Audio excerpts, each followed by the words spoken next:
Oi, gente, tudo bem? Bem-vindos de volta ao canal.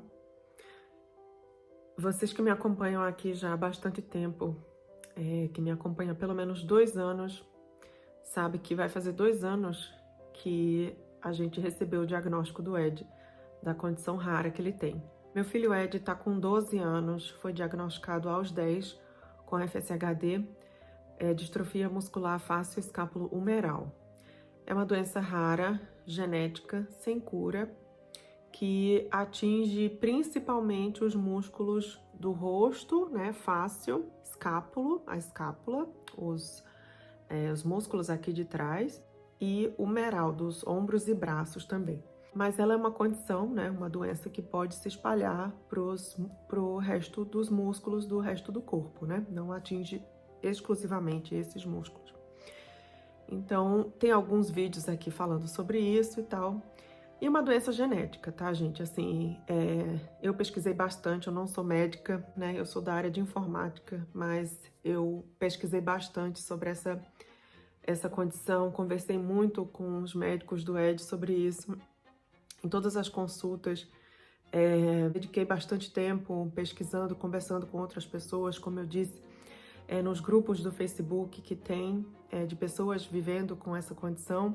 E aos poucos, né, a gente foi se integrando nessa comunidade de pessoas com FSHD. É um mundo ainda muito novo, né, tudo muito recente, tudo muito novidade, ainda a gente está aprendendo a viver, lidando com essa condição, que é uma condição que não tem um padrão de como ela se desenvolve na pessoa, né? Ela pode se desenvolver bem mais tarde, quando a pessoa já é adulta, ou quando a pessoa já está com mais idade, ou pode começar a se desenvolver quando a pessoa ainda é criança, como é o caso do Ed. E a velocidade que a doença vai se desenvolvendo, vai avançando, não é igual para ninguém, assim, né? Não tem um padrão, assim. Pode ser que ela vá se desenvolvendo bem rápido e ela estacione, e depois passe um tempão e depois ela desenvolva de novo. Então, assim, não existe, não tem ainda, né? Os médicos não descobriram qual é a origem do que faz essa condição progredir, né? Ou mais rápido ou devagar. No momento não existe cura, mas tem vários estudos acontecendo de medicações que podem estagnar de fato, né? Essa condição, essa progressão, mas ainda não é conhecido, nada conhecido de reverter o que já foi progredido, tá certo? Isso é o conhecimento que a gente tem hoje. O que eu aprendi também, né, nesses poucos meses que a gente tem de convivência com essa condição. E aí, como é uma doença genética, ela veio com o Ed nasceu com ela, na verdade, né? Está no DNA do Ed, é uma coisa que não muda. Não tem como a pessoa ter adquirido isso ao longo da vida. Não foi nada que ele fez, não foi nada que eu fiz, não foi nada que ele comeu ou que ele deixou de comer, não foi nada influência ou fatores do meio ambiente, não foi frio, não foi calor, não foi sol, falta de sol. Não foi nada disso. É uma condição genética. Quando a gente fala condição genética, quer dizer que está no DNA e está intrínseco na pessoa. Não tem como mudar, né? Assim, não tem como adquirir uma coisa. Se é uma condição genética, quer dizer que ela nasceu com essa pessoa. Então, conversando com a médica do Ed, ela falou assim: o nosso DNA são nossas informações, né? Tem todas as informações da gente. E muitas pessoas, né, 99% das pessoas nascem com várias falhas no DNA, vários defeitos no DNA, só que alguns defeitos eles se desenvolvem e outros não, né? Pode ser que a gente esteja andando aí com o DNA em algum lugar do DNA, né, falho, com algum erro, com alguma falha que se desenvolva ou que não se desenvolva. No caso do Ed, né, é um padrão que se desenvolveu, enfim, né, os geneticistas e os neurologistas sabem explicar muito melhor do que eu, que justificam, né, um padrão de falha no DNA para caracterizar esse tipo de doença. Existem mais de 30 tipos diferentes de distrofia muscular, né? A FSHD é um desses tipos e não é muito comum, principalmente em criança, tá certo? Aí, sendo uma doença genética, não necessariamente quer dizer que é uma doença hereditária, ou seja, passada de mãe para filho ou de pai para filho, tá certo? Pode ser que durante a formação do ED, do embrião do ED, alguma coisa aconteceu que não foi formado, teve essa falha na criação do DNA e ele, né, ficou com o DNA com essa falha. Então, mesmo que eu ou o pai não tivéssemos essa doença. Aí vem a pergunta, né? Mas pode ser, né? Poderia ser que eu ou o pai tivéssemos essa doença? A resposta é sim, né? A resposta é sim. Pode ser hereditário? Sim. Mesmo eu estou aqui aparentemente saudável, aparentemente sem, né, nenhum sinal dessa condição. Poderia ser, sim, que eu seja uma portadora dessa condição e apenas não ter se desenvolvido ainda, né? O meu DNA pode estar carregando essa falha e pode ser que se desenvolva, sei lá, só mais tarde, quando eu fizer 50 anos, 60 anos, 70 anos, e eu tô vivendo a minha vida inteira aqui, assim, sem saber dessa condição. Pode ser que tenha acontecido uma mutação genética durante a minha formação, minha formação, né? Quando eu estava na barriga da minha mãe, quando eu nasci. Então, poderia ser também a mesma coisa para o pai, né? O pai também não tem nenhum sinal dessa condição, nada que a gente diga assim, aparentemente que pode ser que ele tenha alguma dessa condição. Também poderia ser que existisse algum caso na família, ou na minha família, ou na família do pai, ou algum parente da gente poderia ter, e aí de repente pulou uma linha, né? Por exemplo, se meu pai ou se minha mãe tivesse, aí teve duas filhas, né? Que eu tenho uma irmã. Poderia ser que minha irmã tem e eu não tenho. Poderia, mas aí o Ed não tem, porque não pula uma geração. Então, assim, se fosse hereditário, ou eu seria portadora, ou o pai seria portador. Aí veio a questão, né? Desde lá do começo, né, nas primeiras consultas, a neurologista, a neuropediatra do Ed perguntou: pode ser que você seja portadora? Pode. Você quer saber se você é portadora? Sim ou não? Então, assim, no fundo, eu sempre quis saber se eu era portadora ou não de FSHD. Eu queria saber se eu tinha passado essa condição para o meu filho, mesmo sem saber. Eu queria saber se eu, de alguma maneira, mesmo, enfim, não conhecendo nada dessa condição, de repente eu, né, era a portadora e eu terminei passando para o meu filho. Então, no fundo, eu sempre quis saber. Porém, né, conversando com a médica do Ed, ela disse, nem todo mundo quer saber. A médica do Ed falou, nem todo mundo quer saber. A gente já teve casos aqui que os pais inicialmente não querem saber, né? Porque isso pode ser que se eu, né, sou portadora, mais cedo ou mais tarde, né, a doença pode se manifestar, se desenvolver, e aí, né, como que eu vou fazer? Eu tô vivendo aqui normalmente e de repente eu sei que tudo pode mudar, né, de uma hora para outra quando eu começar a ter algum sintoma. Por esse lado, né, tem isso, você viver com essa coisa, com essa incerteza de como, né, saber, você não sabe, como eu falei, a doença é uma incógnita, a gente não sabe como ela vai se manifestar, quando ela vai se manifestar, nem como ela vai se desenvolver. Por outro lado, eu tinha, né, eu poderia ter a segurança, a certeza, né, científica de provar, não, olha, veio de mim, não veio de mim, foi realmente uma mutação genética durante a formação do ED, eu não tenho nada, eu não vou ter, né, nenhuma manifestação dessa doença até o fim da minha vida.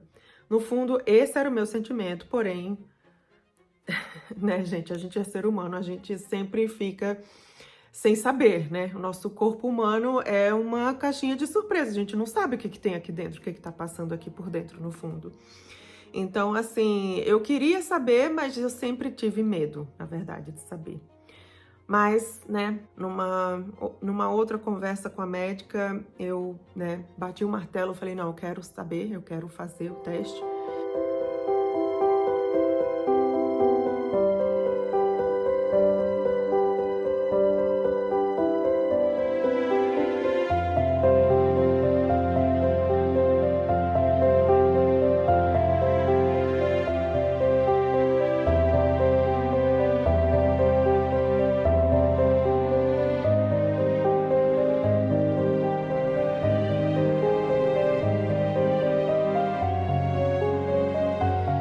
E aí fiz o teste, fiz um exame de sangue normal, a gente faz um exame de sangue e ele é enviado para um laboratório. Aqui na Suíça só tem um laboratório que faz, que é em Genebra. É o Laboratório de Diagnóstico Molecular e Genoma, em Genebra, esse daqui. Departamento de Diagnóstico, Hospital Universitário de Genebra, é esse daqui. Então, isso aqui, na verdade, é o resultado do meu exame.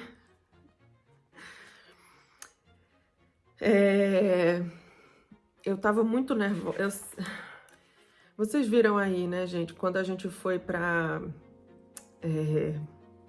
pro encontro de pacientes de FSHD, eu falei para vocês que teve um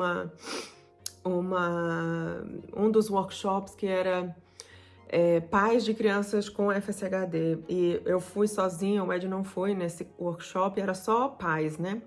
E lá tinha um casal também da Áustria. E ela, a mãe, é portadora de FSHD. Nossa, mas não dá pra saber. Você olha pra ela, ela não tem nada, ela não tem nenhuma, assim, ela mexe todos os músculos do rosto normalmente, mexe os braços.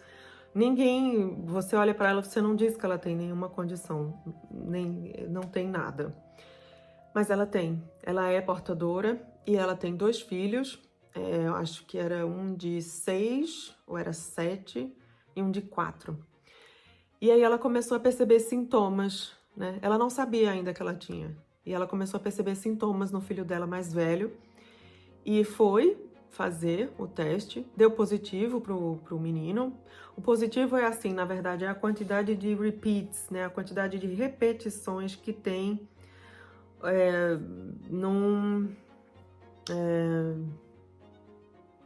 numa parte do DNA específica que aparece aqui no relatório, enfim. E foi confirmado o diagnóstico no filho dela. E aí perguntaram para ela, né, se ela queria fazer o teste para saber se ela tinha. Ela fez o teste e ela tem, ela é portadora. E ela passou para o filho dela e ela não sabia de nada. E eles disseram que no Natal do ano passado eles foram passar o Natal com a família dela. E nesse Natal ela descobriu que o pai dela, já idoso, é portador de FSHD. E não falou nada para ela a vida inteira. Gente, eu não consigo imaginar isso. Eu não consigo imaginar, assim, você ser portador de uma condição tão séria como essa e você não falar para os seus filhos, mesmo não tendo... Assim, eu não tô julgando, mas assim, comigo, eu, Liana, não consigo imaginar. Se eu fosse portadora, assim, claro, no nosso caso, é um caso diferente, né? Mas assim, se eu, né, no caso do pai dela, soubesse que eu sou portadora e tenho um filho, e o meu filho vai crescendo, mesmo que ele não mostre nenhum sintoma, gente, eu acho que mais cedo ou mais tarde eu ia chegar num ponto de ter que me abrir, né, de falar, olha, pode ser que aconteça alguma coisa. Nossa, uma loucura, eu não consigo imaginar o que ela passou, né? É uma condição, é uma situação muito mais complicada do que a minha. Enfim, porque o meu teste, eu fiz aqui o teste, gente, aqui, e no meu teste tem aqui, resultado, né, tem aqui, deixa eu ver se eu consigo, porque tá tudo em francês, mas tem aqui, relatório, né, de análise molecular, fez 1 ano, na verdade, que eu fiz esse teste, mas demora o resultado, né, demora de 2 a 3 meses, e no meu caso ainda demorou mais, porque foi maior complicação, porque isso não é um teste barato, né? Isso não é um tipo de coisa que você chega em qualquer laboratório e fala, eu quero fazer um teste genético aqui. É uma coisa cara, aqui na Suíça custa quase 700 francos, multiplique aí por 7 para você saber quanto é que custa em real. Acho que no Brasil é mais barato. Eu cheguei a trocar algumas mensagens com algumas seguidoras em relação a isso, sobre esse teste no Brasil, mas... a questão do plano de saúde, né, gente? Quem paga esse teste, né? Enfim, depois eu conto a novela de quem pagou o teste, mas tá aqui. Demanda suspeita de fáscio escapulo-humeral, músculo distrofia, tá bem aqui, vou mostrar pra vocês. Aqui, ó. Suspeita de fáscio escapulo-humeral, FSHD. Aí tem um monte de coisa, gente, análise, extração de DNA, de peso muito alto molecular, de sangue. Aí você tem que assinar um papel se você concorda que o seu DNA, né, que a sua análise fique lá no laboratório para estudos e tudo. Eu sempre concordo, né, porque se é a favor da ciência, eu sou também a favor. Então, tem aqui análise do tamanho de região D4, Z4, cromossomo 4K, nananana, um monte de coisa aqui médica e resultados esperados. Se você tiver no haplotipo 4QA, D4, Z4, um número menor, um número de repetições menor do que 9, é possível que você tenha FSHD, você tem um diagnóstico positivo de FSHD, menos que 9 repetições nessa parte do DNA chamado D4Z4, haplotipo 4QA. Olha eu, a médica falando, né? Não, gente, pelo amor de Deus. E se você tiver um número de repetições acima de 12, está excluído a possibilidade de você ter FSHD. Acima de 12, certo? Aí tem a margem de erro, né? Mais 1, menos 1, ou seja, se você tiver 13, né? Então você tá no 12, você tá no limite, pode ser que você tenha. Se você tem 10, né? Mais 1, ou 9 ou 11, então você, né, tem também. Então você tem essa margem de erro de 1 repeat. No meu resultado, 4Q, haplotipo, são duas partes enfim, gente, dessa contração, parte do DNA D4Z4. Numa, eu tenho 23 repetições, na outra eu tenho 19 repetições. Tudo mais longe de 12 repetições. Eu não tenho FSHD. Eu não tenho, está limpo aqui, que eu não tenho FSHD, tá aqui. 23 repeats, 19 repeats. Resultado normal. Não tem evidência patológica de... Tá aqui. Aí tem dizendo, né? Esse resultado não confirma o diagnóstico, tá? Se tiver suspeita clínica de FSHD no paciente, aí fala que é um método, né, gente? É matemático isso aqui, né? São números, mas como tá longe, então a médica falou que está excluído. Eu não tenho FSHD, não foi eu que passei essa condição pro Ed. E com isso, foi um alívio muito grande saber disso, que eu não passei essa condição pro Ed. O contrário aconteceu com aquela outra mãe que estava lá no workshop que eu falei para vocês. Ela recebeu um resultado positivo que ela que passou pro filho dela. Eu não consigo imaginar a culpa que essa mulher carrega, mesmo não tendo culpa de nada, mas o peso que ela carrega por ter passado sem saber essa condição pro filho dela. Então, com isso, vocês imaginam o alívio que eu senti de não ter vindo de mim uma condição tão difícil, tão dura, tão severa, tão cruel como essa que o Ed tem. Então, agora tá excluído que veio de mim, ou duas possibilidades. Ou veio do pai, ou realmente, de fato, foi uma nova mutação durante a formação do Ed. O pai, inicialmente, vocês vão me perguntar, né? E o pai? O pai fez o teste, tudo, o pai ainda não fez o teste. No início ele disse que não queria fazer o teste, mas ele queria saber como foi o meu teste, então ele já sabe que não veio de mim.